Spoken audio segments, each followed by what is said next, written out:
Good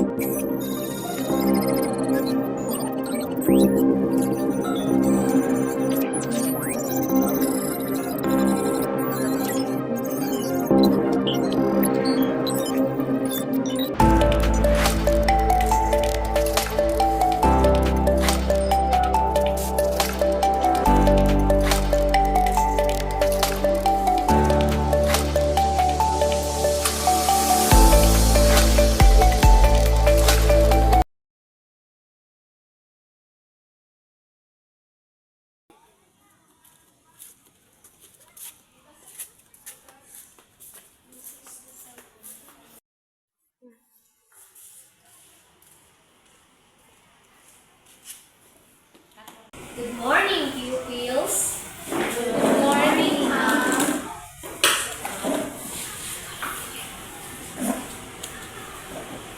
Okay. Before we start in our topic, Christine, please lead the prayer. Classmate, let's stand for our prayer.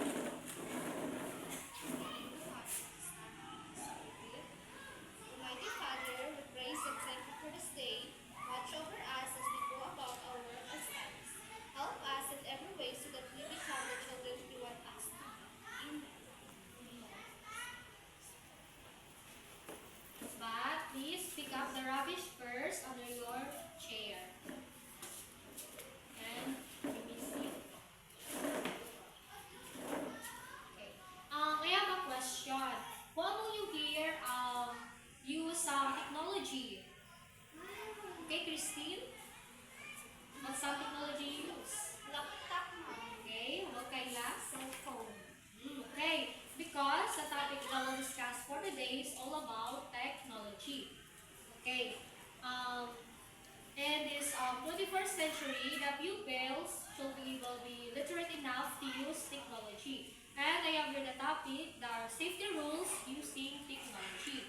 The number one is do not share your personal information.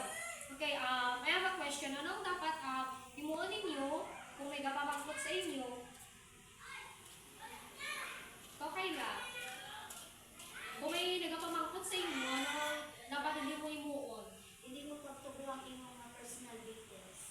Okay. Ano ang dapat din natin ituturo ang mga personal information natin? Ituturo sa kung di natin kakilala. Okay, Christine? Mga password, ma'am, kung Okay. Okay lang.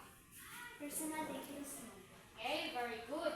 Dapat hindi natin i-share mga personal information natin. Kasi mga full name mo, yung mga address, kung di ikaw gas, bigla. Kaya basi mga panananaran, tapos basi hindi katulad yung balay, akawan, mga dapat hindi natin ituturo ang mga personal information natin. Okay, let's go sa number 2. Use strong password. Sino dyan kasi yung may mga Facebook ron? If word for lead na ginagamit mo sa Facebook.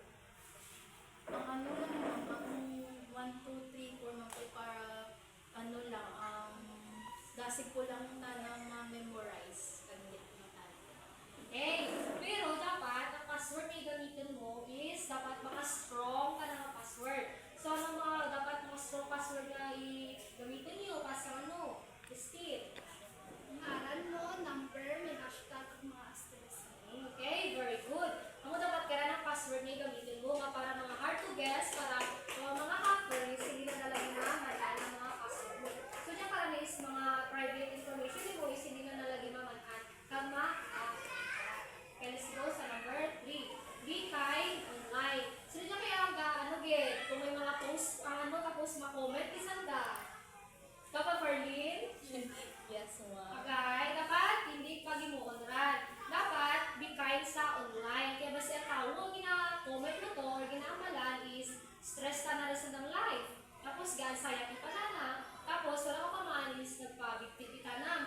So kaya ka pa naman bay, duduro nga pabigti. Kasi kaya sa tibiyaw, duduro bay. So dapat be kind kita sa online.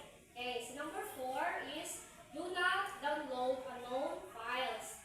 Sino niya kaya kapindot kung nag-up-up sa cellphone na da? Ang mga files. Kato kaya? Yes, mo. Dapat hindi. Mga may mga virus, meron. Dapat hindi natin na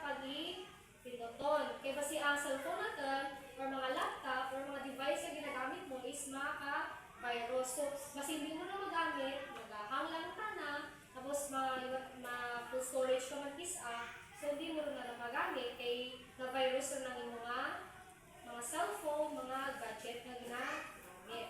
Okay, I have here a video sa technology. Okay, let's watch.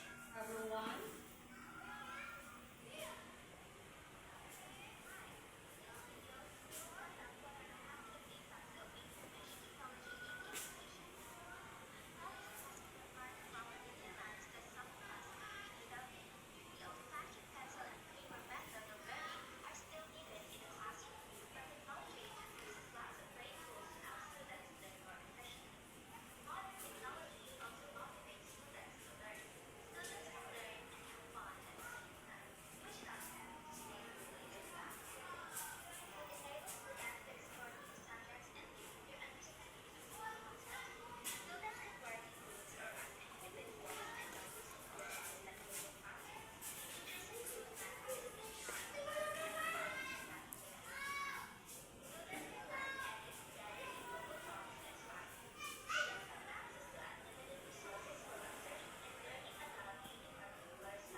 Okay, nakita niyo sa video, mag-search sa Google.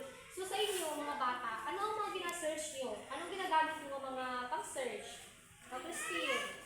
Chrome, ma'am. Okay, about Berlin? ChatGPT, ma'am. How about you, Kyla? Google. Okay, very good. Kaya sa technology niya, is dali lang kita maka-search. Kaya doon mga technology na AI, kaya nagagawa. So may mga question na ako, dyan kaya nang i-answeran niyo. Okay? Diyan kaya sa question. Okay? So number 1, si Christine ang ma-answer. Tapos sa number 2, si Carlin. Tapos sa number 3 is si Kaida. Ang kaya activity nyo is i-answeran na ninyo. Tapos, sabagutin ko kamo isa-isa. Hindi mo ka maka-search sa inyong cellphone. Gamitin nyo kung ano-ano mga apps na nga pwede nga i-search.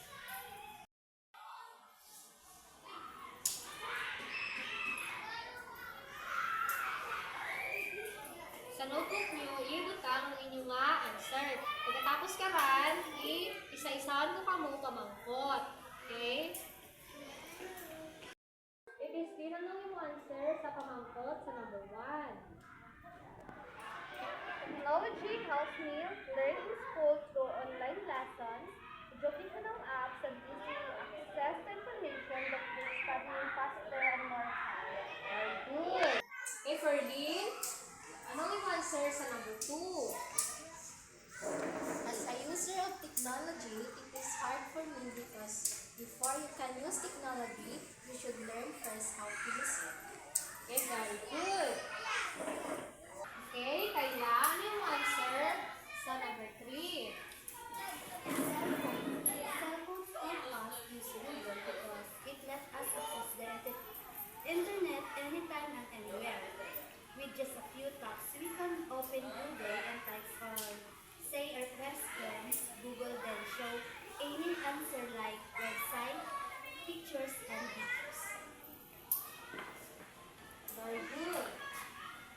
Tapos mga kaya namanan niyo ron kung ano ang mga safety na dapat imuon sa technology. Anong dapat natin hindi pag-imuon kung may nagamangkot sa atin? Hindi mo pagtubo. Kayla? Hindi mo pagtubo ang inyong password. Okay, very good. Sa password naman, Ferlin, anong dapat natin imuon?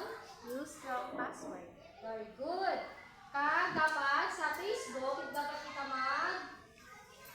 Christine, ano dapat natin imuon sa mga Facebook, sa online? Dapat?